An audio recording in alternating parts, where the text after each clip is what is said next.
नमस्कार सभी को। आप सभी का आपके अपने इस YouTube चैनल पर हार्दिक स्वागत है। आज हम आपके सामने राजस्थान जीके से संबंधित राजस्थानी भाषा और बोली से संक्षिप्त रूप में यहाँ एक क्वेश्चन का उल्लेख कर रहे हैं। ये क्वेश्चन हिंदी भाषा और राजस्थान जीके की दृष्टि से बहुत ही महत्वपूर्ण है। तो देख लेते हैं हम इसके केवल महत्वपूर्ण बिंदु जो है उन्हीं के बारे में चर्चा आपके सामने करने जा रहे हैं। 913 ईस्वी में रचित कुलेमाला जो उद्योतन सूरी द्वारा रचित है, उसमें वर्णित 18 देशी भाषाओं में मरु भाषाओं को भी शामिल किया गया है, जो पश्चिमी राजस्थान की भाषा मानी जाती है। तो 18 देशी भाषाओं में मरु भाषा को शामिल किया गया है और ये राजस्थान के कौन से भाग की है? पश्चिमी भाग की भाषा मानी जाती है। राजस्थानी शब्द का सबसे पहले प्रयोग करने वाले हैं जॉन अब्राहम ग्रियर्सन।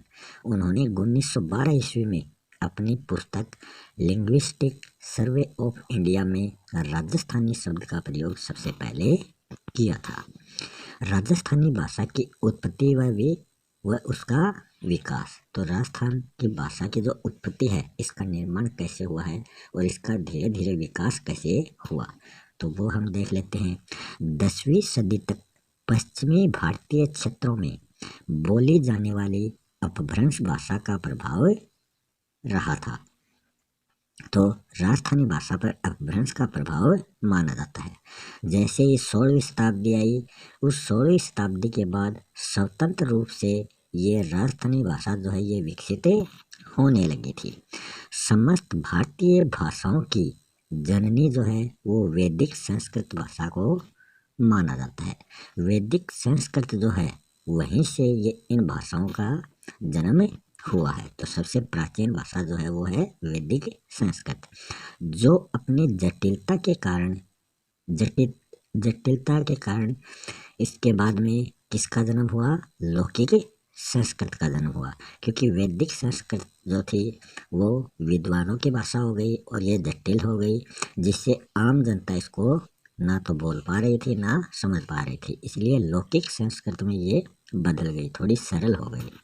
जब लौकिक संस्कृत में कठिनाइयाँ आने लगी तब इसका स्थान पाली भाषा ने ले लिया, और जैसे ही पाली भाषा में भी कठिनाइयाँ आने लगी तो फिर इसका स्थान प्राकृत भाषा ने ले लिया। जब प्राकृत भाषा में भी बोलने में समझने में कठिनाइयाँ आने लगी तो अपभ्रंश भाषा का विकास हो गया था। अब 3 अपभ्रंश भाषाएं हैं, वो है सोरसेनी, नागर और मरु गुर्जरी। ये 3 अपभ्रंश हैं जहाँ से अलग अलग भाषाओं का विकास हुआ है। मरु गुर्जरी जो है ये अपभ्रंश से मरु भाषा व गुजराती का विकास हुआ है। तो मरु गुर्जरी से मरु भाषा और गुजराती भाषा का विकास माना जाता है। डॉक्टर ग्रियर्सन ने राजस्थानी बोलियों को 5 वर्गों में बांटा है, किंतु मुख्य रूप से 2 ही जो वर्ग हैं वही हमें देखने को मिलते हैं, पश्चिमी राजस्थानी और पूर्वी राजस्थानी। पश्चिमी राजस्थानी के अंतर्गत कौन कौन सी आती हैं बोलियां? मारवाड़ी, मेवाड़ी, बागड़ी और शेखावाटी, ये पश्चिमी राजस्थानी बोलियां हैं। पूर्वी राजस्थानी में आती हैं हाड़ौती, ढूंढाड़ी, मेवाती, अहीरवाटी या फिर मेवाती।